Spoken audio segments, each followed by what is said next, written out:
Hi friends, ఎలా ఉన్నారు? బాగున్నారు అంతా? ఈరోజు మీరు ఏ వంట చేశారు? నేనైతే ఈరోజు కొత్తిమీర పచ్చడి, చికెన్ ఫ్రై చేశానండి. చికెన్ ఫ్రై, కొత్తిమీర పచ్చడి, వైట్ రైస్. ఈ ఫ్రై చాలా బాగుంటుంది. మీరు కూడా ఒకసారి ట్రై చేయండి.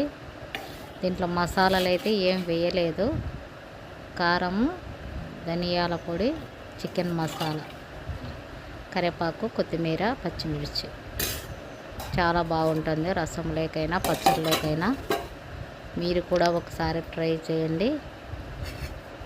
అన్నము, పచ్చడి, చికెన్ ఫ్రై, టమాటా పిక్లీ. వీడియో నచ్చితే లైక్ చేయండి, షేర్ చేయండి, సపోర్ట్ చేయండి. కొంతమంది అయితే లైక్ సబ్స్క్రైబ్ చేస్తున్నారు, బ్లాక్ చేస్తున్నారు.